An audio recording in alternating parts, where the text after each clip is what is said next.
Happy Monday, Liberty Kitty Cats. And before we get into today's flagship Lions of Liberty podcast, I've got to tell you guys about an amazing podcast, an amazing resource out there for anybody who has given even the slightest thought to living outside the country, investing outside the country, to dipping their toe into the expat lifestyle. And that is the Expat Money Show, hosted by my friend Mikkel Thorup. Mikkel, of course, has been on this program before, and he has a really amazing story. He has essentially lived his entire adult life as an expat. He has spent decades building his own business while traveling the world, so he's really the number one resource I send anybody to who's looking for advice on expatting and on living outside the United States. As many of you know, I spent about 3 months living in Mexico this summer, dipping my toe into the expat water, and the Expat Money Show has been an invaluable resource for information and advice about the expat lifestyle. I cannot highly recommend it enough. You guys know where to find these things. Apple, Stitcher, Spotify, everywhere podcasts are found. You gotta check out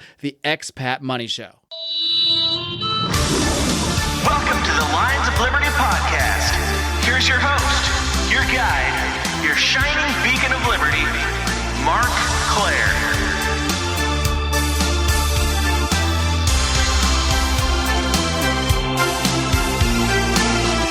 Welcome, Liberty Kitty Cats, and it's that time of the month again. It's time for another Nittany Level special, where one of our $50 per month patrons, that is the Nittany Level, gets to take over the producing duties for one episode per month. And to tee it up, I've got today's Nittany producer with me. His name is Brad Tracy. Brad, are you ready to roar?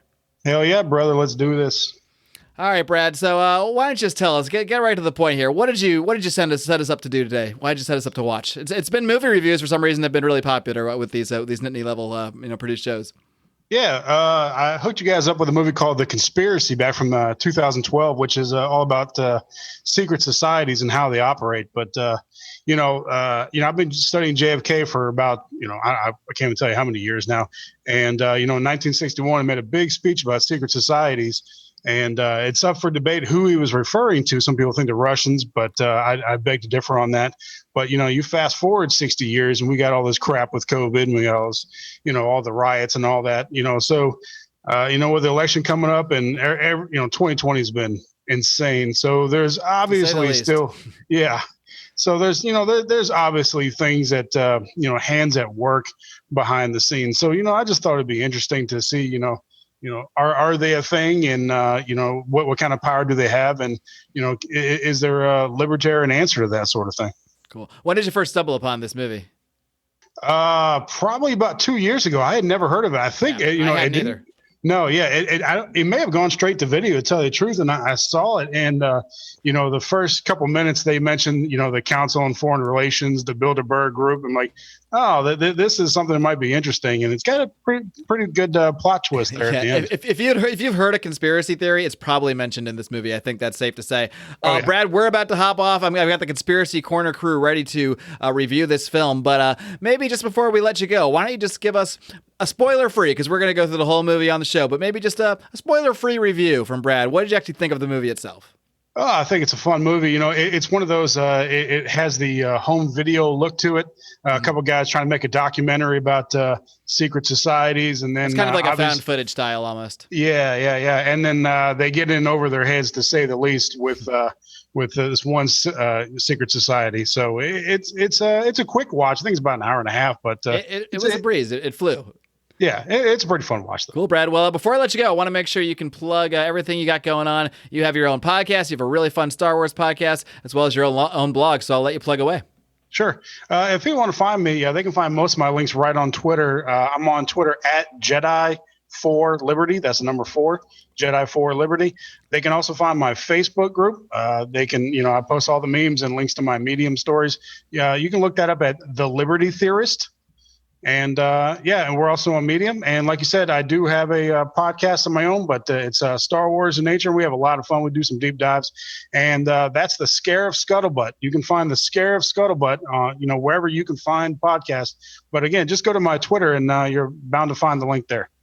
All right. Well, Brad, thanks so much for your support, of course, for your support for all these months and for being a Nitty Level member and teeing up this up for us today. So we hope you enjoy the show. So we're going to actually be we're going to be streaming this live in the Lions of Liberty Pride secret Facebook group. So you'll be able to watch this thing along with us. So it's been good talking to you, Brad. Keep up that great work. Keep on roaring. Sounds good. Thanks, brother. All right, and we are here. I'm here actually with the Conspiracy Corner crew. The Conspiracy Corner, of course, is a monthly or so-ish show that the Lions of Liberty Pride, our patrons, get access to, where we go through various conspiracy theories. But today, I assembled this crew because Brad set us up with this movie, as we talked about in the little segment right before here. This movie called The Conspiracy. All of you watched it. Howie, resist the urge to tell me how you felt about it right now, but I am going to bring you in first. Welcome, Howie Snowden, the godfather of Lions of Liberty. Hey. Instead of telling you that, I'll tell you something interesting that I just found out. Include what you're drinking while you're at it. I'm having some crappy wine. I'm drinking some Dogfish Head Sequence Ale, which I drink a lot. Pretty standard. But so while I was waiting... No whiskey? No side whiskey? No. While I was waiting for us to get started, I was listening to Dave Smith on the Scott Horton show, and they said something about collapsitarians, and my wife was cooking. She heard it. She's like, "What's a collapsitarian?" And I explained it to her, and she's like, "Oh, that's what I am." And like, great. Wow. I pretty much am at this point now too. Define collapsitarian. Is that you want it to collapse, the system to collapse, because that's the best way to liberty, or that you think? I just think that there's no way to fix it, and kind of getting to the point where the sooner it collapses, the sooner we can start building things back up better. So milk the system as much as possible while we can. Yeah, like you're not going to catch me talking about economic issues because they're not going to ever stop the spending. They're just going to destroy the dollar. It's inevitable. Just buy Bitcoin and gold. Okay. That's all you can do. Sounds like it's sound financial advice. Speaking of sound financial advice, I'd like to bring in our official and unofficial legal counsel, Mr. Rico. Liberty Rico. How are you? I don't know how financial segue to me, but I don't know either. I really don't.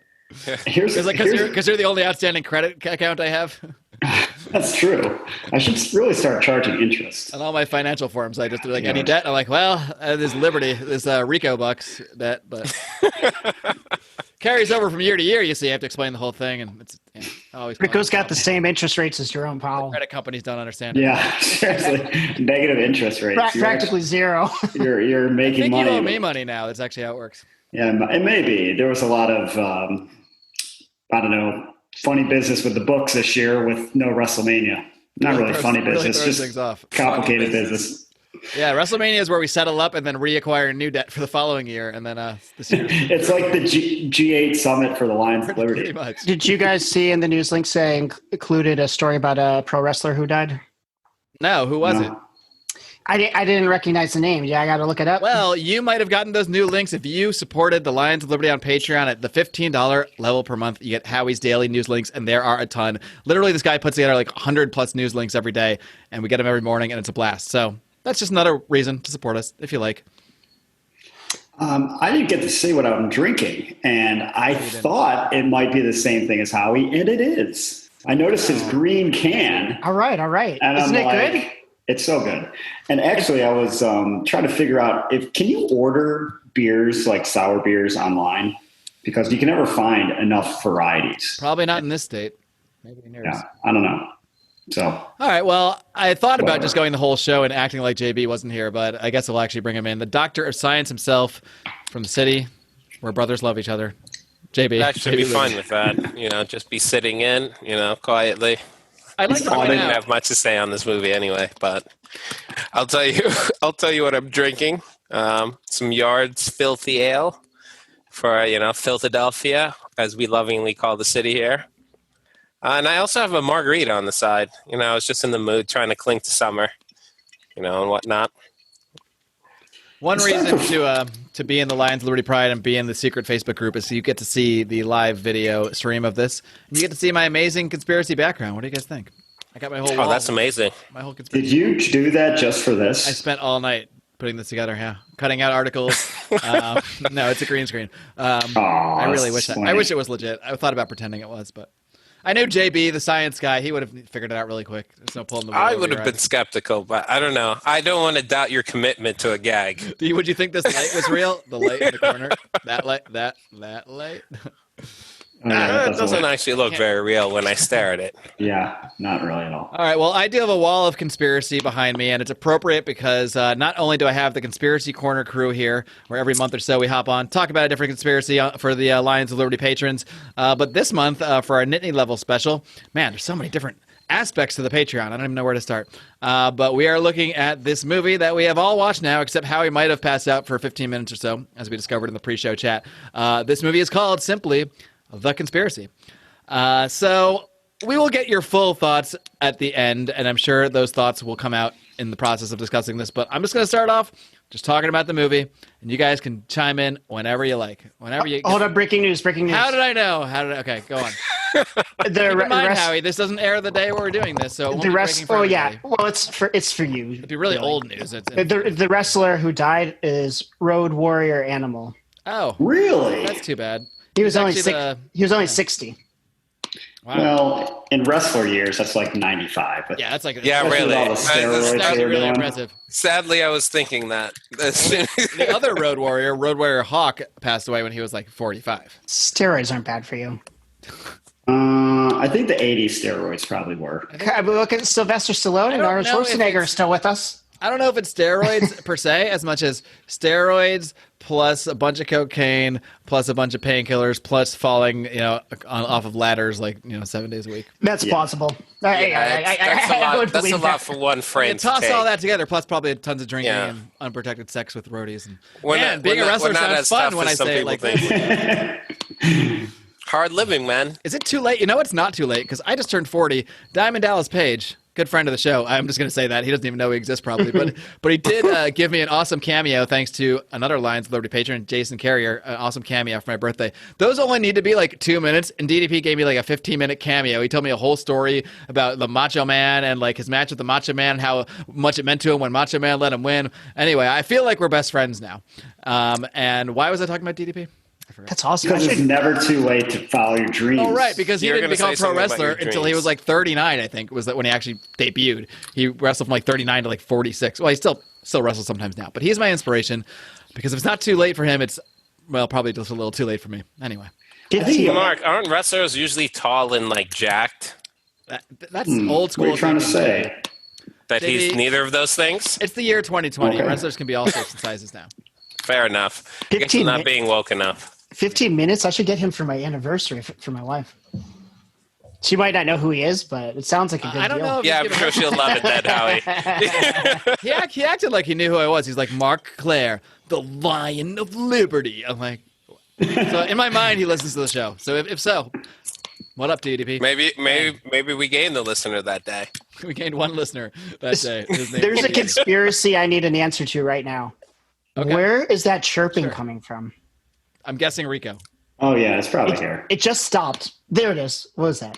Yeah, it's definitely like a cricket or something. Actually, I was wandering around the house like 2 days ago trying to figure out what was going on. And then I realized it was coming from outside, and then I lost interest. See, this is why I've been saying it a lot, I know, why you got to be on the Patreon, because you get to hear Rico with his mic that isn't even working anymore, and crickets in the background, and stories about that all the time on Degenerate Gamblers, and I almost said Bravo and Beer like that's a Patreon show. No, that's a real show that I guess I will plug as well. It's a real show. It's a real show, everybody. All right, but we should probably get into the topic at hand, which was this film called The Conspiracy. I will just start off. It started off with a quote from former UK, or I guess British Prime Minister Benjamin Disraeli. Anybody know about that? I feel like JB probably knows about Benjamin Disraeli. Do you, JB? I'm familiar with him. Okay. Was he Queen Victoria's Prime Minister or something? Am I making that up? Maybe. I'm not good with queens and years, but I'm great with prime ministers. So it starts off with a quote from him. He says, "For you see, the world is governed by," I think I wrote the quote down wrong, by very different personages from what is imagined. There you go. That's the quote. I left the word out there, and it made less. We're going to have the Rick Crickets the whole time, aren't we, Rico? Well, I mean, I could go to the basement, but I really don't want to. Nah, we don't have time for it. Is your window open? I don't think so. It must be really loud. All right, well, this is compelling audio, so we're going to dive into the movie right now. It starts off, we see some shots of, I think it's like New York City or something, and we hear this protester. Maybe you can mute yourself sometimes when you're not about to talk, just so I can hear a little less cricket in our ears. So we're probably losing 7 listeners for every chirp. But it starts off with the voiceover is kind of like an Alex Jonesy type, figure. He's in the streets ranting about overpopulation, the wars, and then we soon realize that it seems like we're seeing footage from a documentary.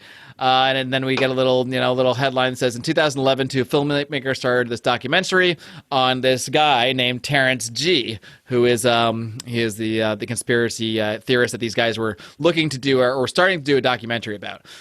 And before we talk about Terrence G, I would like to tell you guys my nicknames for the two people in this movie. I think their names are Jim and Aaron in the movie. To this day, I can't tell you which is which. But I came up with some nicknames for these guys based solely on their appearance and some of their other attributes.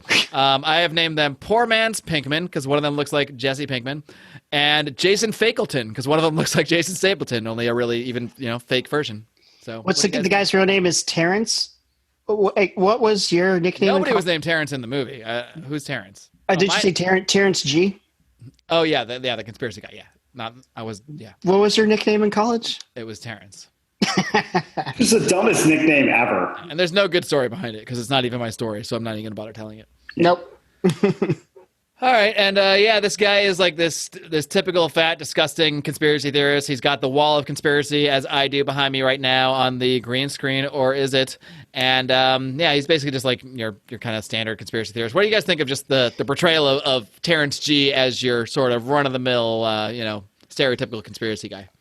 I was half doing work while watching this movie, and for the first 5 to 10 minutes, I see we're not paying you enough to take your full attention. Yeah, that's funny. I was too. How about I thought it was a real documentary at first. Watching the movie? No, well, for me and Rico together, we have a full watching. See, Yes. so that works. Okay. Yeah. And actually, I'm just gonna jump ahead a little bit. That's fine. 50% paying attention up to this movie was far more than it deserved. But I actually did think it was a real documentary for like the first 5 to 10 minutes. Me too. That long? And then I'm like, what? Oh, this is Blair Witch, huh? Okay. Oh, and just as good. Well, I liked Blair Witch. At least I did in the night. Fair, but it's a notoriously bad movie, so you have to know, like, at least. So scared.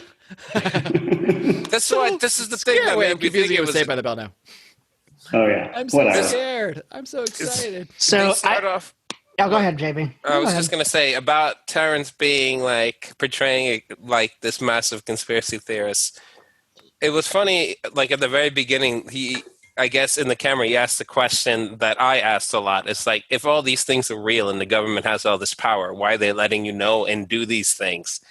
And he doesn't even actually answer the question at all. He completely sidesteps it. He deliberately brings up the question that's always in the back of my head and doesn't answer it. Which It does, but it does. Well, I think it ends up making sense, that part of it. No, he says it's easy. What he said is that it's easy to find this information, which is my argument. It's not a conspiracy if they're not hiding it. But then he says you don't want to end up like him. I don't know what that means, but that was his rationale for why he's permitted. Because I guess looking into this information will make you seem like a crackpot anyway. So there's no point in hiding it.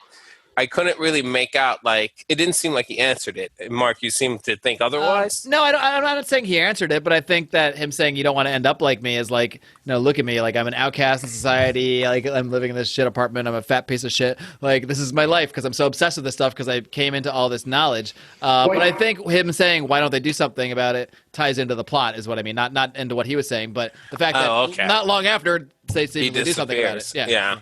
Fair enough, man. Maybe the implication being if you do learn enough and you do become too big and are revealing too much, maybe they do something about it. I see your point. Do you have to have a piece of shit life to be a conspiracy theorist? No, but it does helps. one necessarily follow the other? Can you like have a job and then like be productive? I don't know if you can have the four of us. I don't know if you can have a nice, fulfilling life and literally have one of those walls that is filled with pieces of paper. The wall. I don't think those two are compatible. You're not bringing chicks back to the wall. Usually. Yeah, you can't. I don't think you can have a wall and still be a normal member of society. I think the first impediment to him bringing back girls to the apartment was his physical appearance and his body habitus. Yeah, the wall is the least. If he gets him as far as the wall, he's already made some leaps and strides and leaps. So So quick question. Mark, is your conspiracy wall, is that real conspiracy stuff or just like decorative? I have no idea. I just Googled conspiracy wall background and Oh, it's a background. It's not on your actual wall. Oh, I thought we you had actually this conversation about 10 minutes ago. No, I don't. I We recall. did. It was actually Absolutely had it. It's on yes. the same show we're Yeah. still recording right now. No, I wasn't listening. So. Anyways, How he pays attention to the podcast he's on, like he does the movies he watches for the same podcast that he's on. so it did really seem like a documentary at first. I knew that it wasn't, but I felt compelled. I had to pause it. I and like that explain. 50% of you were fooled, though. I had Well, to. I didn't. 95. Yeah, I didn't look into it at all before I Me watched it. neither. I wanted to watch it cold. I felt I didn't compelled either, to but I still pause realized it. it wasn't a documentary. I had to pause and explain to my wife there was a documentary, and she's like, "Can we just watch it?" I'm like, "All right." So I let it play for like 2 seconds. I paused it again, and I'm like, I forget what they were talking about. But like, Stephen Hawking in 2012 was mentioned that 2020, like the Mayans got the calendar wrong, and 2020 is actually the year. Oh, watching a movie with you must be so fun. I was just thinking that. He would pause the movie every 4 seconds. Like, Yeah, just say something, some comment or tidbit of information. It was twice. But anyways, I was saying, like, I think that we may be coming up to something on December 21st this year. And they made a movie about him, and he's one of Epstein's guys, and pictures of him with Epstein. And so he's Stephen like, Hawking is one of yeah, Epstein's yeah, man. guys. Yeah. He is a well-known pervert. Now that I remember. I Yeah. feel like you can get away with anything when you're in his condition. So now that I annoyed you with what I annoyed my wife Dead, I with, mean. the thing I wanted to say was that I thought it was a pretty good depiction of a conspiracy person, because they had him ranting, and he said something like "they," and the question was like, well, who is they? And then they cut to a bunch of conspiracy people like answering that question, and I was like, holy shit! Like 90% of them are everything. Like 90% of them are right. I'm like, yeah. Bilderberg Group, Illuminati, Carlyle Group, the military-industrial complex. I was listening. I'm like, yes. Oh no, not that one. Yes. Oh, yes, that yeah. montage. Yeah. I think Illuminati and the Freemasons were the only two I disagree with. But the others, I'm like, yeah, they are exactly right. Those are all those Because people. you're in them, Howie. That's why. Wait, you're in the Illuminati too? There is no Illuminati anymore. Oh, okay. Yeah, that's what you would say if you're in the Illuminati. Exactly what you would say. So yeah, basically, like in the first 10 minutes of this movie, you hear mentioned almost every conspiracy that's ever been mentioned. You hear Gulf of Tonkin. They do a lot of 9/11 stuff. It pretty much never ends with the references. There is a huge stream of conspiracies that are actually proven true, like Gulf of Tonkin, like you mentioned. Like there are all these things. those aren't conspiracies. Those are just We government need to define conspiracy actions. to do this. A conspiracy is like Bigfoot, the pyramids in the Atlantic, I don't know if or Bigfoot's in Antarctica. I mean, So conspiracies have to be absurd. yeah, Is that what you? kind of. If something's plausible, then it's no longer a conspiracy. I mean, if it involves the U.S. government, it's more than likely true. So it's just it's a good rule of at thumb. that point. Yeah. Yeah, I don't know. I define conspiracy as a conspiracy. People are conspiring to do something. I think whether people realize it or recognize it or know it is kind of a different point. I think there's a lot of conspiracies that are like the Gulf of Tonkin thing is pretty much at this point admitted to have not happened. Certain people definitely knew it didn't happen and said it did anyway. And that to me is a conspiracy, even if it's public information. And it's the kind of thing where if you bring it up with someone, they will call you a conspiracy theorist and act like the thing you're saying isn't true, even though it's literally has been like released in government documents. I guess. Yeah, so. my mother would definitely do that. Yeah, But I don't know. I think that takes it doesn't require any leaps of faith, or it's like there's a difference between the Gulf of Tonkin affair and believing the world is flat. I think that's what Rico's saying. Is the Titanic It doesn't still a conspiracy? require you to defy all thousands of years of collective knowledge and understanding to believe that the government would pretend that the Gulf of Tonkin happened. Like, Well, look, that's entirely plausible. We do a show called Conspiracy Corner. We do But a show JB. called Conspiracy Corner, and on that show, we have looked at everything from like Bigfoot to flat Earth to just 9/11. Like some of that, I mean, whether you want to call that a conspiracy or not, like some of that stuff that's just facts, like the Oklahoma City bombing, a lot of the facts, we were just looking at actual facts we know and kind of like conjecturing from there. But I think there's still conspiracies within things that we can see are facts. There's a series of facts, and then there's lines you can draw or not. Some people won't draw those lines. Other people might draw those lines. So I think it's kind of a blurry definition here. Hey there, kitty cats. I need to take a quick time out here to tell you about another awesome libertarian podcast. This is our good friends, Nate and Charlie, over at Good Morning Liberty. These son of a guns, they do this thing 5 days a week, and they absolutely kill it.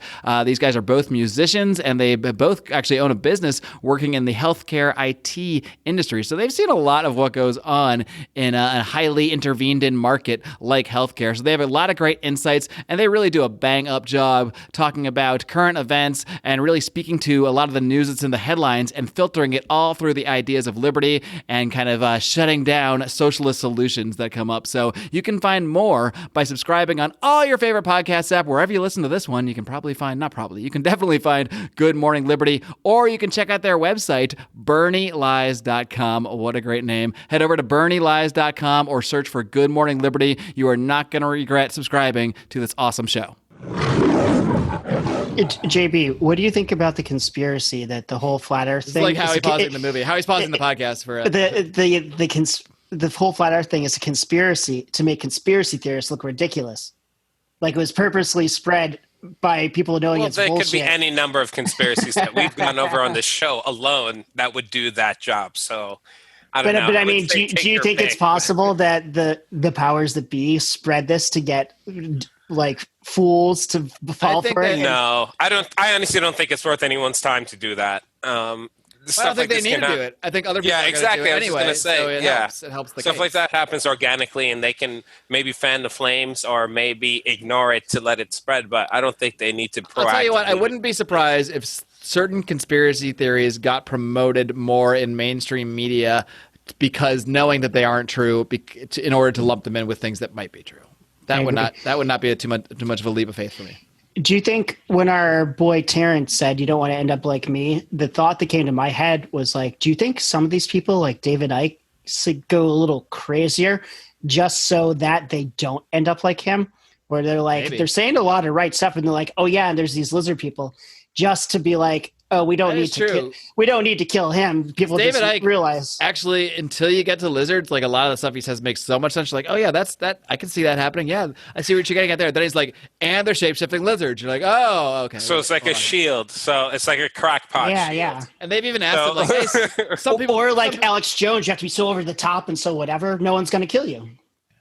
But then not as many people will take you seriously. So if your point is to spread the message that this is going on, then it's not in your best interest to make yourself seem like more of a crackpot. Even if it does like protect your life, then what are you really doing this for? But you can't convince like anybody if you're dead.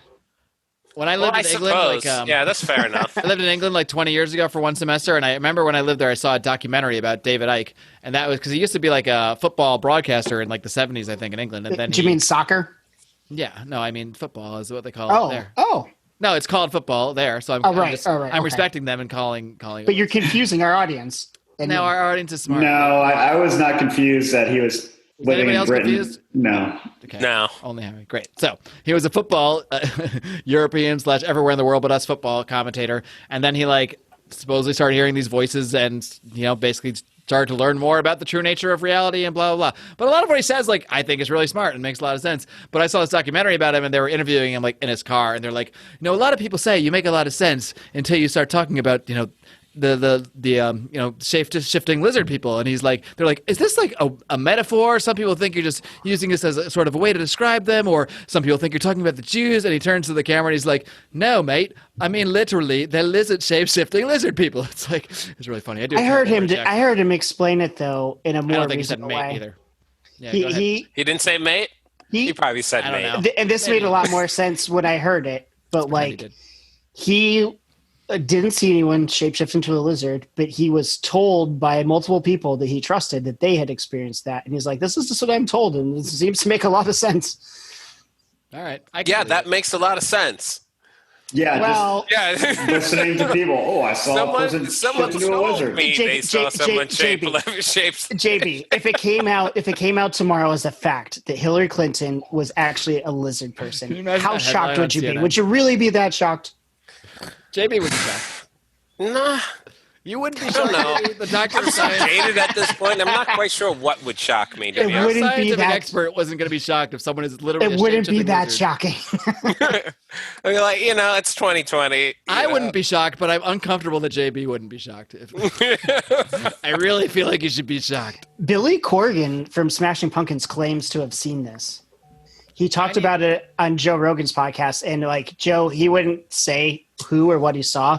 He's like, I'll tell you after like we're off the air. It was Courtney Love.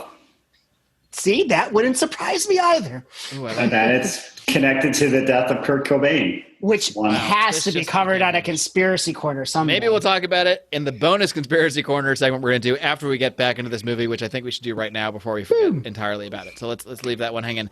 Anyway, we see more conspiracy stuff. There's like a store called Conspiracy Culture where they sell conspiracy books. I also wrote down, is that Dak Shepard? Because the guy that was running the store looked like Dak Shepard to me.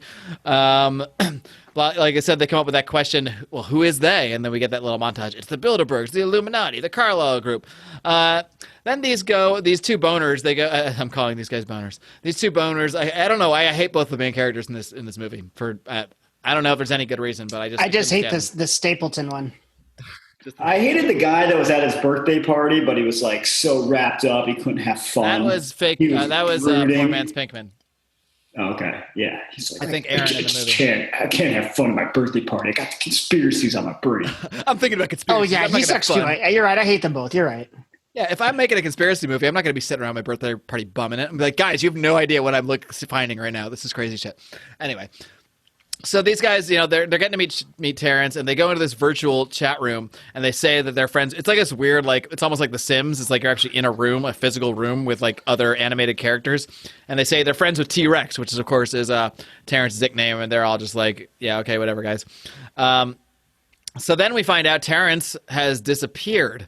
And they're looking at his old footage.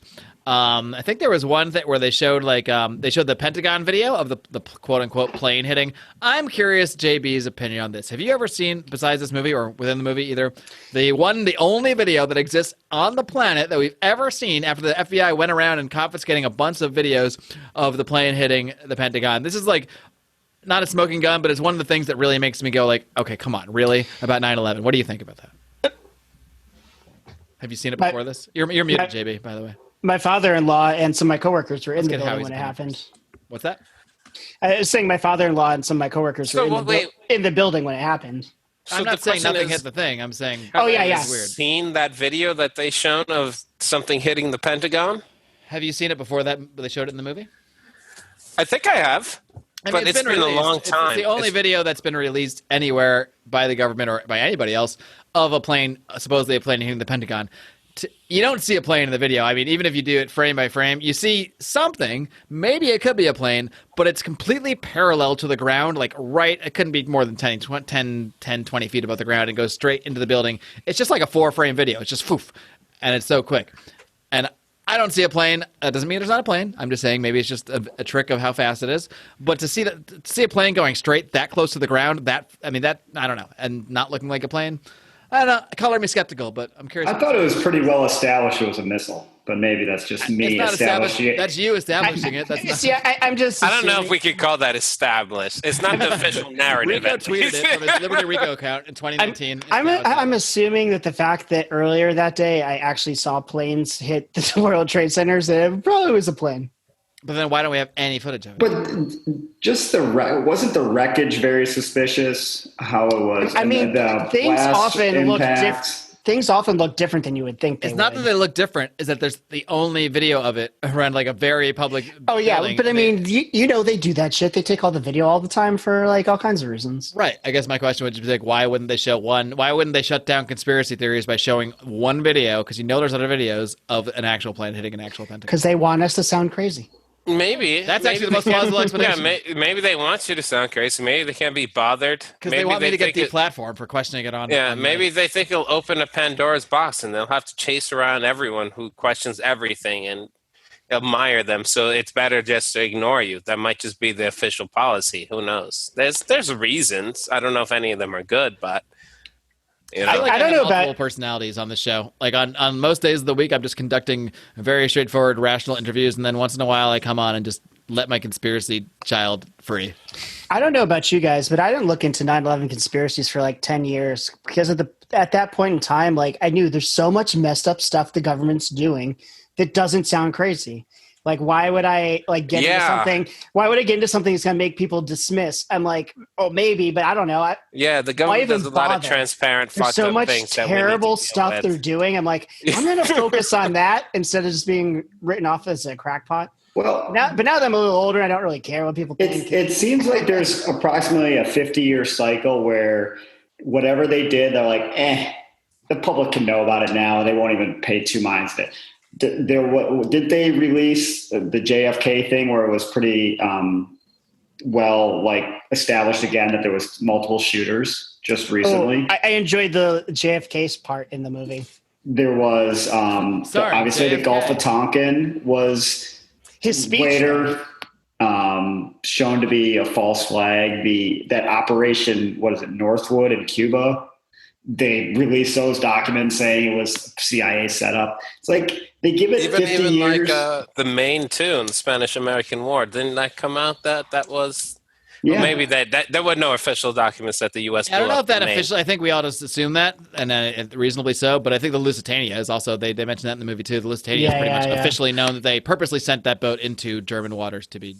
But I don't. That's one thing that raised an eyebrow. It's like, what does that mean? Purposely sent? Like, it was well known that U-boats were patrolling the North Atlantic to sink any ships. Sending any ship at all can be, I guess, assumed to be purposely sending a ship to its death if it gets sunk. Right? It wasn't a secret that there were German U-boats in the North Atlantic. Wasn't it thought that they were having military cargo in the hold of it? Well, there was some.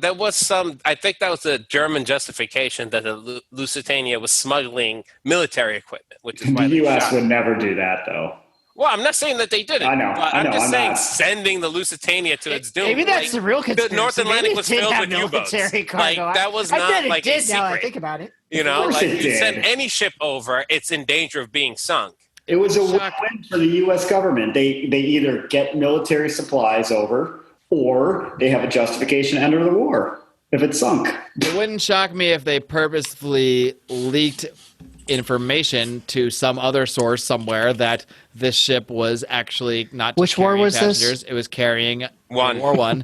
It was carrying weapons as well, and maybe purposefully both linked that information and purposely kind of set the ship there, knowing that then this, non-military ship would be destroyed and lead to us having justification. Because that was justification at that point for the whole entire entry of the U.S. into World War I, which led to our entry into World War II. I mean, it led to the next 40, 50 years which of led to everything we're going through. Yeah, everything we're going through today. But I also don't think it's any secret if you even do a cursory study of U.S. history that the government, like most of the leading figures in government, wanted to join World War I. It was mostly a populist thing that wanted to stay isolationist. It literally says that in most mainstream history textbooks. Almost like there's a secret there was cabal. a faction in government that wanted to join the war because they thought it would strengthen American presence overseas. Who were these people? Most of the populists didn't want to get involved. That's in the books. It's not like a conspiracy. That's what I think. That's what we mean. No. But conspiracy, not a conspiracy. The conspiracy part would be that if the Lusitania was purposely set up, you just said the people didn't want this, but this small group of elites. But that's written in black and white in very mainstream historical text. It's not like anyone's trying to hide the fact. No, but the fact that now. The idea that the Lusitania was purposely set up by the U.S. government to be destroyed is not like in a textbook. Well, yeah, that's of course. That's like that's the aspect. That's the conspiracy. That's the rest is just known. Yeah, I mean that's the thing. A lot of people things required them to send out the Lusitania and wire the Germans its coordinates and say, or leak the information that this ship is carrying military arms, whether it is or not, and purposely make sure it gets destroyed. That's a conspiracy. They made sure that it got destroyed. Hey, do you guys like random facts? Well, I don't think we have a choice. you know how in America we had the Navajo code talkers? Yes. What the Brits did, they just use Welsh because nobody fucking speaks it. That works too. Is there a Nicolas Cage movie about that? Because there is about the Navajo. Yeah, I mean, most of my passwords are like Welsh language things mixed with symbols and numbers. Well, Welsh is practically like the Welsh alone password. That's what it looks like. Random K's and J's mixed together in 22 letters. Longest city name in the world. So why don't we get back to the movie? Do we have to? No, I'm not going to go like scene by scene here necessarily, but we're going to bounce through it because it actually goes pretty quick. It is a quick going movie, not because it's that great, but because it's actually short. But anyway, Jim, I guess they share. I don't know which is which. Aaron and Jim. I think Aaron is the guy that is the poor man's Jesse Pinkman. He at some point they show him like he's bummed out at his birthday party. You can tell he's like getting into the conspiracy stuff. He's like they show him googling all these dates. He's falling asleep to this footage of 9/11 like on a loop, and he's just like sleeping on his couch to it. And he starts making his own war room or a conspiracy war room kind of background like the one I have now for the Pridesters. And he puts all these events together. He's basically getting like all the way in. And his partner, I think the partner guy is Jim, Jason Fakelton. And he's like, dude, you're losing your mind. You're going too far. You're blah, blah, blah, blah. So they're just kind of arguing about this conspiracy stuff. But then I guess poor man's Pinkman, I think it's Aaron, is on to something. He's like, look, if I line up all these dates, they line up with this thing. And he shows him this article by this guy named Mark Tucker, who wrote this article about something called the Tarsus Club, where the elites secretly meet. And I guess a lot of these meetings line up with prior to major world events like 9/11 or what have you. That's basically his thesis. And at first, I think it's Jim is the other guy is skeptical, but he eventually gets into it too. And they track down the writer of this article, this guy named Mark Tucker, and they figure out who he is, and they are eventually able to go record part of their documentary with him. And he is like, you see his face is all blurry, and they do the thing with the distorted voice. So we never see who this guy is. But I wrote down he has long hair and a blurry face. That's my description of the guy. It was you. It was me. Wait, my face isn't blurry. He says a quick aside, because I just feel like telling this story. I don't know if Rico's ever heard this one. I don't know if you guys are familiar with a wrestler named Christian. I know Rico is. I am. You are? Okay. JB? He was partners with Edge? Yes. Wait. And, that was from the Champs Sports Bar days. Yeah, this exactly. was when you guys used to make me watch wrestling. Funny story about Christian. At one point, they didn't know what they wanted to do with Christian. In terms of how they wanted to present his character, because they split up, and there was Edge and Christian became separate. And their story is that Vince McMahon literally wanted Christian when he came out for his face to be blurred out, and they were going to say that he was so ugly that they had to blur his face, and they would keep his face blurred during matches. They never did this, but it was supposedly multiple people have told this story. That was Vince McMahon's idea. He wasn't ugly at all. Well, I don't know. I'm not going to judge the man. I'm not. I'm neither attracted nor repelled. Don't they both look the same pretty much? Not really. Yeah. No, they have long hair. They're white guys. But I did hear that story, and it is hilarious. It's hilarious. It seems to be a true story because it's been confirmed by multiple. Is this the part of the movie where it just gets so ridiculous as a conspiracy movie? You're like, okay, this guy is going to meet with two random filmmakers, but he's going to ensure his anonymity by having them blur out his face. Yeah, and then at one that's going to be the only. I don't know. I remember as a kid, I saw that movie Faces of Death, one of them, and they interviewed an assassin, and they just blurred out his face. Like, if you're an actual assassin, you're just gonna be like, oh yeah, I'll talk to these documentary guys. We'll just blur my face. That'd be cool. Well, that's probably them meeting in Thailand or something. Didn't El Chapo meet with Sean Penn? I don't know. I was a kid. Yeah, some lawless land. Yeah, it's not like he's coming to New York City. El Chapo met with Sean Hannity? I was a little kid. I should have been watching Faces of Death. Hannity. That would have been a great interview. Breaking news. I was staying over. El Chapo, tell me, why do you hate America? I was staying at my cousin's house, and I was too little to be watching Faces of Death. And the whole night when I was trying to sleep, their dad was this Vietnam vet, just a little bit scary. I'm like, oh, he's probably an assassin. He's gonna kill us. Oh, fuck. Oh wait, that's what assassins right now do. To be watching Faces of Death.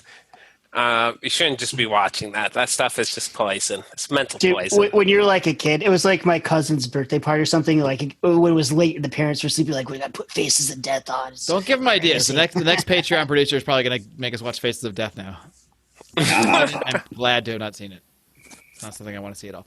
But this is the part where things get ridiculous. Eventually, so they interview this guy, and he tells them kind of a little bit more about the Tarsus Club, and says, I think he mentions that he's been there, and And they also, at one point, they're talking at this like coffee shop, and they see earlier in the movie we had seen Terrence say like they were meeting with Terrence, and he's like, "Oh, that guy's been following me." And they show a shot of this guy on his bike with like glasses. And then later, now that Terrence is out of the picture, Poor Man's Pinkman and Jason Fakelton are meeting up, and they see the same guy who's like watching them when they're meeting up at just having a meeting, like having coffee or whatever. So now it's implied that they're being followed by maybe the same people that perhaps kidnapped or quote unquote did something about Terrence when he started to learn too much and talk about too many things. We go back to Mark Tucker, and he eventually just describes this whole thing about Mithras. This like, I don't know. Someone want to describe this better than me? It basically leads to this whole thing about the bull. But cult of Mithras? Yeah. It was basically a pagan story that they're saying the biblical story of Jesus Christ was based on. But this was an actual mystery cult that existed in the past. Yeah. The Tarsus Club? It's like one of the circulating religions in the Roman Empire. Okay. Around the turn of the 1st century. I mean, these mystery cults are very big with the elites back in the day. Tarsus Club is made up, but you're saying the Mithras. I've often wanted to. No, the cult of Mithras is real, and there's some parallels with the story of Mithras and that of Jesus. Some of them are disputed, whether or not he was born on December 25th, and that Jesus wasn't. Yeah, well, yeah. I mean, like, other than the people that believe every single word of the Bible and that chronology of it, that's not in the Bible. But I mean, we know what day Jesus Christ was born. They put it there because a lot of these kinds of like dying rising gods, didn't Christianity incorporated a lot of it's the winter solstice. That's why they did it. Yes. It was to convert pagans into Christianity. It's a very smart move. It's like, say you're a pagan and you have these awesome holidays, and we're like, hey, why don't you guys be Christian now? You can't be like, no more of those fun holidays. Yeah. You just got to put the Christian spin on them. So when the Chinese take us over, hopefully soon, and we can end these riots, we get like a 4th of July spin on set off all the fireworks you want. It's fine. You can have Labor Day. That would be smart. That would be smart of them to do. No, there's no progressives in China. That's my main wish for China to take us over. It would be the end of the leftists. In China, probably a strong argument. It'd be the end of everything if China takes over. In China, I'd be fine. In China, you can get paid for being white and like going to business. That's because Rico's going to be like one of the elites in China because of his connection there. Bingo. But have you looked into that? They'll pay you if you're white. It's like go to the Rico bucks then. Yeah, you go to like business meetings and they're like, oh, they've got a white guy. I have not heard that actually. It's a thing. It's a thing. It's you. Yeah, I've heard of such things. Again, I don't know if that's urban legend or not. You show up and be the token white. I do hear that white guys clean up in China, though, like without even an effort. So take that as you will. We were talking about anyway. The cult of Mithras is real, and I think it's pretty. JB did not like that cleaning up if you're white in China. It's like, this doesn't have anything to do with me. I guess I can't go to China. I'm not interested in that. Dude, I'm pretty sure you can clean up in China if you're black too. I doubt that, but anyway, move on. Really? Yes. Maybe seems really to have a sore spot about this Chinese. You don't think they've heard the legends? Legends of what? Of the giant penis. You know what I'm talking about, man. Howie, it's funnier when you don't spell it out so the listener can just guide themselves, but oh well, too late for that. As I was saying, the cult of Mithras. What I was saying. Anyway, I think this is right for... It's the day I realized that JB really hates the Chinese. Never knew that before. But now it's clear. Take that as you will. What was I going to say? Anyway, cult of Mithras. It's real, You're but tell us about the cult of Mithras. Yeah, like how he said that it is a mystery cult. So we don't actually know a lot concrete about it and what their practices were, which makes it kind of like fertile ground for this type of, well, maybe they did some fucked up shit and now they're still around today because it's not like they had text. They don't have the Old Testament of Mithras, anything that people can study. It was all secret. It was like a kind of a secret society. All these mystery religions were. They had all these secret rites and rituals that they kept amongst the priesthood that they that they kept really secret that people weren't supposed to know about. It is So fairly common in the ancient world to have these types of mystery cults. It's a good choice for this film then, because it's kind of a real cult, but it's also a mystery, so they can kind of do whatever they want with it. Yeah, that was done kind of on purpose back in the ancient world. That was like a common practice. Howie, you can back me up. You know of these things. Oh yeah. You're in all the secret societies. No. I've often wanted to try to recreate one of these in a way because of the. You mean start one? Well, yeah. Well, yes, but Well, yes. no. Put it But simply. no, you don't. You're not understanding. You're not following me. Please enlighten me. So things like Freemasonry have been involved in. Like some people liken it to this type. Like of how thing. you start to whisper as if it will be heard less on the podcast. I wasn't whispering. Some people liken it to this like kind. Some people liken it to this kind of thing, but it's so different and so, in my opinion, not as cool. And so I've researched a lot of these and tried to look into it because I would like to recreate one as accurate to the way it was done in the past. I kind of let that fall off my radar, busy life and things. But I mean, I really, there is some good information. Like JB is right. It's not totally clear. I was just looking in see if I could find it. I have this one book. There was another organization that they created this ritual and this order based on what they were claiming was the authentic rituals of one of these ancient mystery cults. I can't find it right now, nor can I remember what it's called, but it's something I'd like to do. Okay, well, let's keep that. Let's put that But let me just say right now, the way things turn out, in this movie is not what I thought ancient mystery cults did. And if it is, I'm not going to start this. I thought it'd be different. It's your cult, man. You can do whatever you want with it. I think you just take. Well, but I want to be authentic, and I want to. Yeah, okay, that's fair. That makes sense. So the part where these two random guys show up at an initiation for the world's elitist people. Yeah, we can skip right to that because there's not much build up to it. They act like they're going to fit in. No one's going to be like, who's this fucking guy? Well, I own $1 billion corporation. That was a good couple of nobodies slide in there, and no one just questions them whatsoever. So here's what happens: they come up with this plan to go infiltrate the Tarsus Club because they've heard about it from this Mark Tucker guy, and he's like, sometimes people can get in there. Like I could probably tell you where it was. Blah blah blah. So they come up with this plan to put cameras in these like little lapel pins they have on their jackets or whatever. And they never really explain how they're able to. Maybe I missed something, and maybe I shouldn't be asking all the people that half watch it. But it was reminiscent of Alex Jones sneaking into the Bohemian Grove. But except Alex Jones, an homage to that. It's not. Yeah, but Alex Jones supposedly literally snuck in and was taking video from the woods.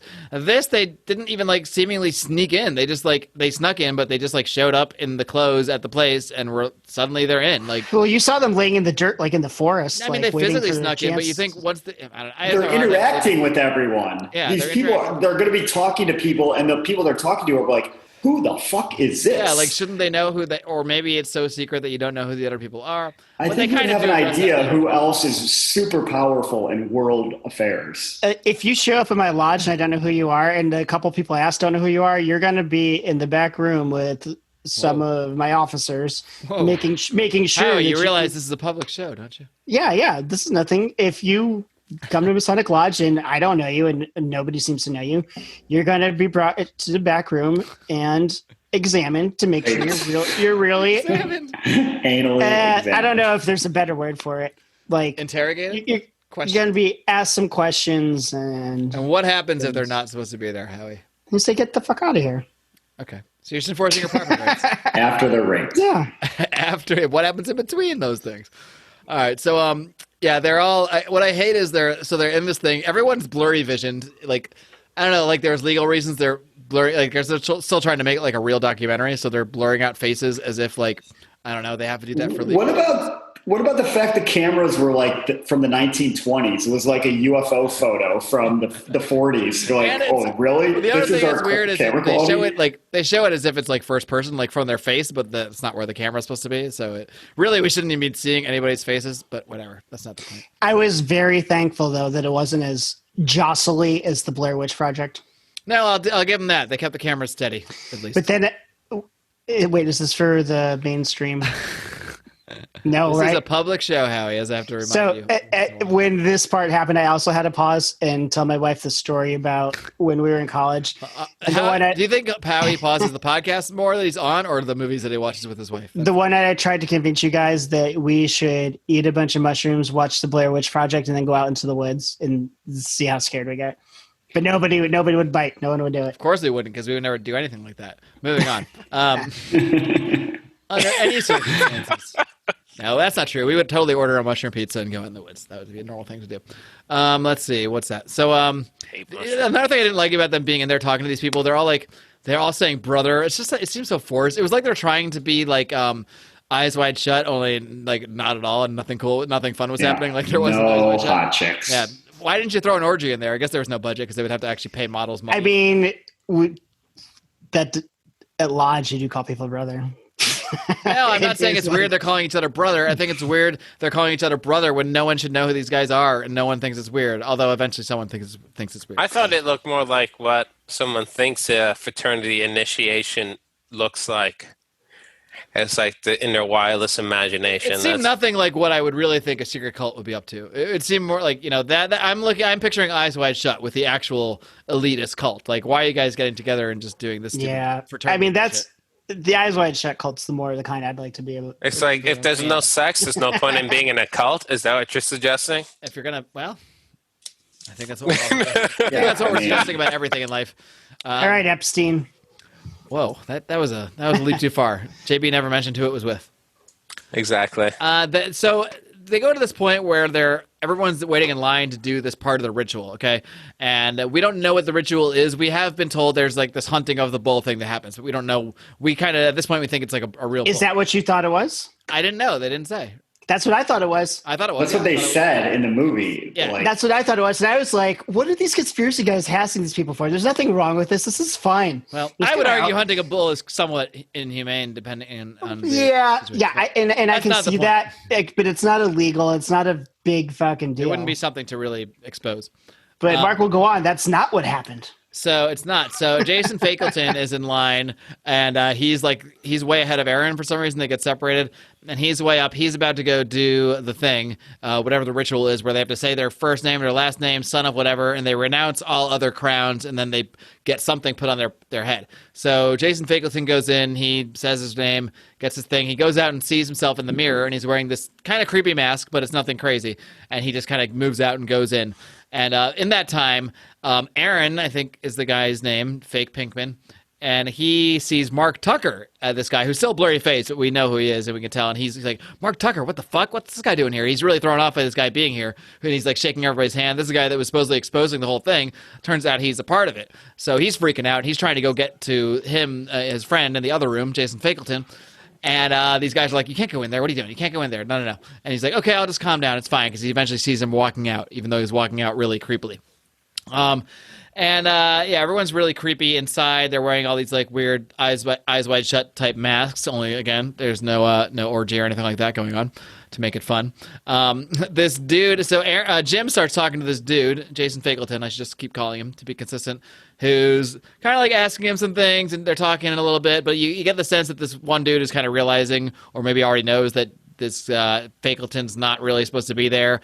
And he kind of vaguely threatens his family almost. He's like, he says something about like, oh, if you had like a family or a kid. And so he's kind of freaking out. That was an oh shit moment for me. Yeah. He was like, you could tell the guy's like, oh shit, this guy knows. And he knows I have a wife and kid, and oh shit, that's a problem. So he basically like runs away and kind of like tries to get into another room, and ends up being like, he ends up running into this one room, but that guy and a bunch of other people are in there, and boom, we cut away. We don't know what happens to him at that point. We assume something that's not good. Then we go back to Aaron, who had been, further back. I think he was like at the end of the line. Now it's his turn in the ceremony thing. And they do the whole same thing. He has to say his like name and renounce his other crowns, and they put something on his head. And then he walks out into. I actually thought this was a good reveal that I didn't see coming, even though the actual movie itself wasn't that great around it. But when he walks out and he sees himself in the mirror, and he's not wearing the same kind of mask. He's wearing a different kind of mask. He's wearing a bull mask. And I think at that moment he realizes, oh shit, I'm the bull. This is the hunt of the bull. And he walks outside, and then before you know it, you see all these torches, all these guys with these weird masks. Then they're all running after him, and he starts running away. And yeah, so what do you guys think of the I guess what would be the big plot twist in this, if you could call it that? Howie liked it. We've established that. Yeah. Rico not too impressed. No. JB, were you at least surprised? Yeah, not really. No. I mean, it was kind of foreshadowing the whole time. It's like, yeah, I was just slow, so I didn't pick it up. You know, obviously, like if we walked into some super secret society of most elite people in the world, they might be clued in that we didn't belong there, and then either kick us out, or if you believe they're a murderous, rampaging bunch, they would murder you, or at least put a good scare into you. So. Well, that is what they seemingly do. He was hiding in the woods for a bit. I guess he eventually. What kind of happened? He actually thought he found Jim. Like it seemed like he found where Jim was, but then he got away at first. But then we see Aaron is brutally murdered, and then we cut to Jim and this person who I didn't mention to her, but we see her throughout the movie. At first, they kind of make it like she's a psychologist or something because she's talking about the psychology of conspiracy theorists and stuff like that. But then you realize she is actually the PR person for this company called Tarsus Club International. And Jim basically has a story.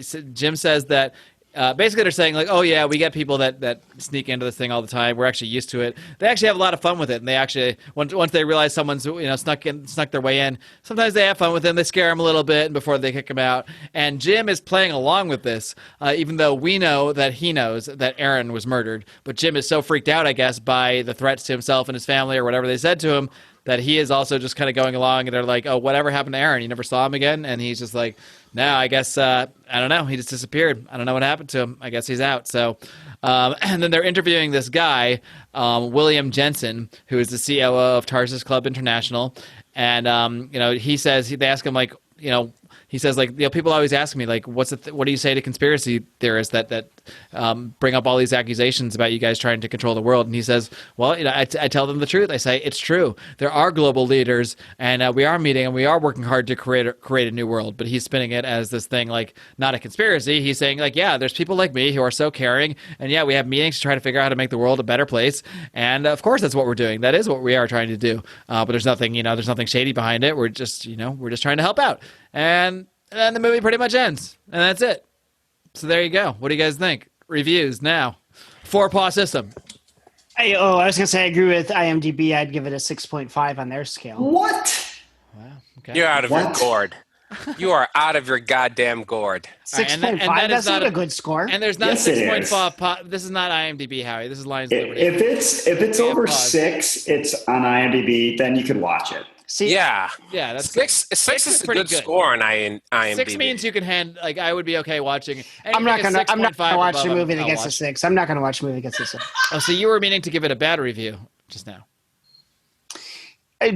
So normally a good movie is over 8, but if it's that's a great movie is over. Certain genres like horror things seem to fall in the 7s no matter how good they are. So I would watch I would watch a 7. This was a little below even like that. Yeah, it was a lot below that. It was a 2. I kind of enjoyed it. It gave me things to think terrible. Think about. It was not. I realized I wanted to read more about Mithraism because I didn't think it was what they were portraying. Yeah, the mystery cults are an interesting thing to read about from a historical perspective, but I don't think this movie really. They only led you down that path because you're already aware of it. Many popular people done that job. Many popular people that we follow, like Pythagoras, were in mystery cults. A lot of people. This was a big thing back in the old days.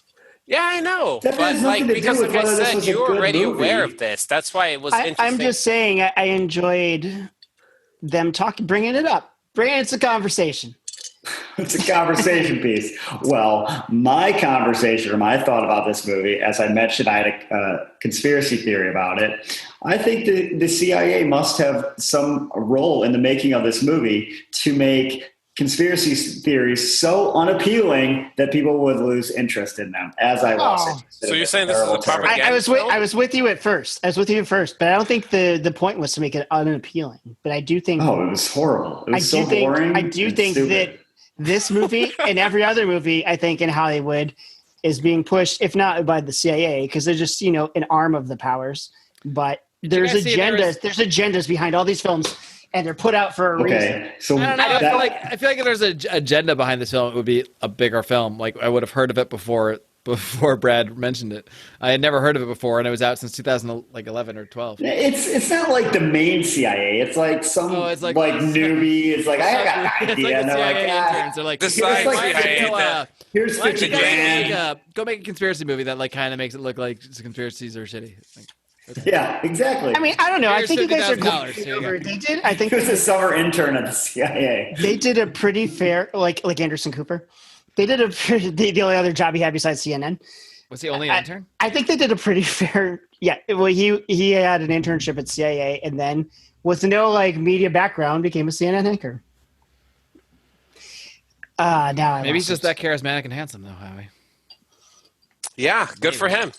Yeah, sounds like. Okay, so my proposed agenda behind this movie was they made it so shitty is to make conspiracy, because they know conspiracy theorists would be interested in this movie, and then they would watch this movie and then they would say, conspiracy theorists are kind of boring.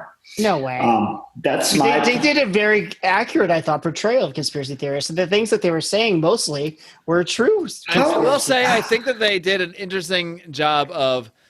They put a lot of real conspiracy theories, not just like wild stuff. They didn't really do the thing that JB was talking about where they put the wildest stuff out there. They actually put out there the stuff that was mostly either known for sure or pretty well known and not really they didn't say, oh, and we know Bigfoot really did 9/11 with a laser beam. They didn't try to make. Yeah, they tried to take it seriously as best as they could. It wasn't really a hit job. When it comes to conspiracy theories in general, I don't. That being said, the two main characters are in no way likable. We're douchebags. Yes, I'll give you that. Is that the point of this? Well, in a movie, you need someone to root for, and while they weren't bad people per se, they were boring characters, and the whole thing was just kind of rushed. We don't get to know them. Pinkman wasn't terrible. There you go, and Mark, that's what makes it a bad movie. Well, yes, despite their ambitions or what they were going into this setting out to do.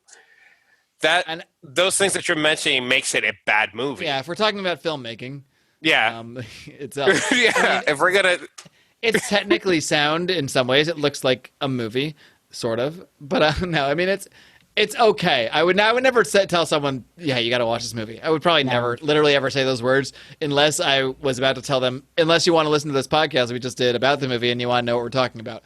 That's probably the only situation where I'd recommend watching it. But to the average person, I'm just trying to look at it from the point of view of the average person who might stumble upon this movie and know nothing about, maybe they're not woke at all. To us, this is all blah, blah, blah, the stuff they touch on. But to some people, even to stuff like Lusitania might blow their mind and might make them look it up and be like, holy shit, there is some real shit behind this. Or look up the Gulf of Tonkin and be like, wait, they admitted that really didn't happen. So for that aspect alone, which is probably shouldn't give them too many points, but because it's probably not seen by a lot of people, this movie, so I don't know how many people it's waking up in that way. I got to think someone that sees it is getting maybe a little intrigued by some of the things they say if they realize they might be real. So for that attempt, the attempt to be somewhat realistic with it and not just make conspiracy theorists look completely stupid and bringing in all these wild conspiracies, I'm not going to give them 0 pause.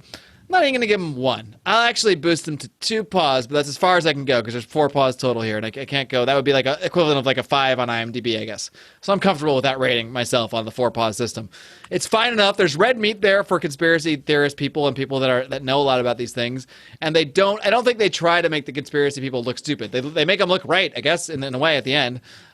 So for that aspect alone, I'm not going to completely crush the movie, but it's not a great movie. The good thing I'll say about it is it's short and it gets to the point pretty quick and it doesn't drag things out. So at least it's not a 2.5 hour movie. That's not that exciting. It's an hour and 20 minutes. So that's a good point, Mark. I guess I was falling through the trap of taking the knowledge that I have for granted and assuming everyone knows about the Gulf of Tonkin. Most people don't. The vast majority of people don't. And that's a really good point and something I probably shouldn't take for granted when I'm looking into things like that. So I guess with that in mind, I probably was going to give it no pause. But after hearing you, I'm glad you went before me. I'll give it 1 out of 4. All right, we got 1 pause at JB from this one.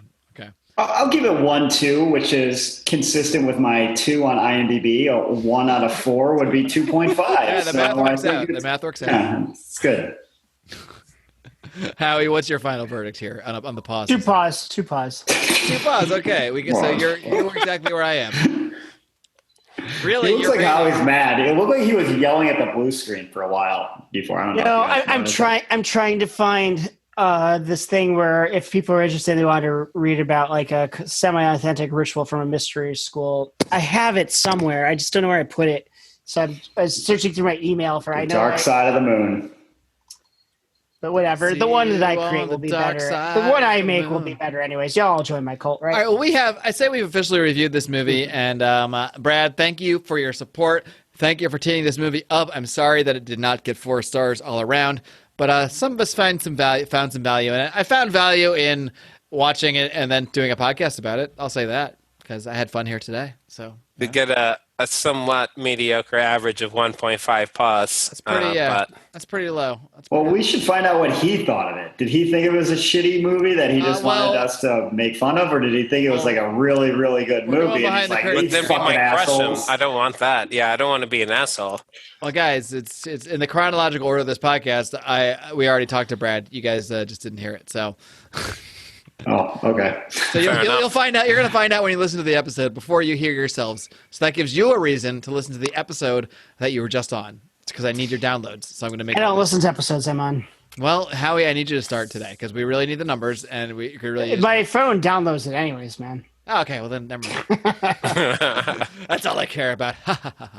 The numbers. As if we're getting rich off the numbers, please. No, but we are. Well, we're not getting rich off anything, but we are getting money from is our amazing supporters on Patreon. That is how we fund everything we do with the show.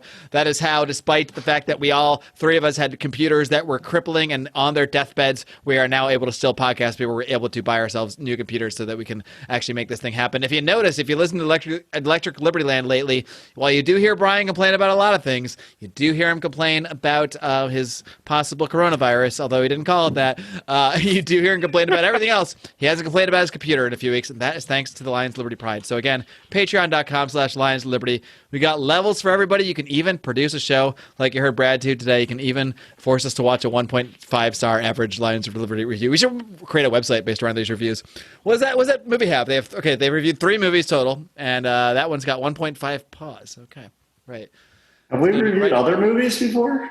Well, you weren't on this one. We did Zardoz last week. You didn't make it to that one. Brian basically bumped you out of that one. That's fine. Yeah. Zardoz is great. Zardoz is way better than this. Zardoz was so much better than this. I gave Zardoz 4 pause, which might be ridiculous, but I don't care because I loved it. And that's all. I think I gave Zardoz 1 paw too, didn't I? When I put this movie on, I was like, JB, I think even you would say Zardoz deserves more pause than this. No, Zardoz is better. If I could give 1.5 paws to Zardoz, I would. I don't think it was up to 2 paws though. Maybe I had to give it 2. I don't remember. When I put this movie on, my wife's like, "Is this gonna be another one of those gun is good, penis is evil?" I'm like, well, I don't know. Isn't everything another one of those in one way or another? I don't know, but gang, we're going to wrap up here, but I think this Conspiracy Corner crew is going to stick around for a little bonus conspiracy time. What are we going to talk about? I don't know. Any ideas, Howie? You want to tease the audience out here? Yeah, I've got some ideas. I know you do. I think there's going to be some craziness coming up in November. Well, that's not a conspiracy. That's just what we know. I want to talk about the dark side of the moon. I don't know what we're going to talk about, but we're going to do it, and we're going to do it for the Lions of Liberty Pride on Patreon. So head on over, click a button or two, toss us $5, and you get access to all this awesome bonus content we do, knowing you get to help the show as well. So, guys, it's been a blast having the Conspiracy Corner on. It's nice having you guys on for an actual legitimate, if you call this legitimate, episode of Lions of Liberty. And we will see you guys back in the Conspiracy Corner. Until next time, my friends, of course, I need you to remember to live long and live free. See, I'm trying to do a conductor thing, and it's not helping. I'm going to train my crickets to chime in next time as well.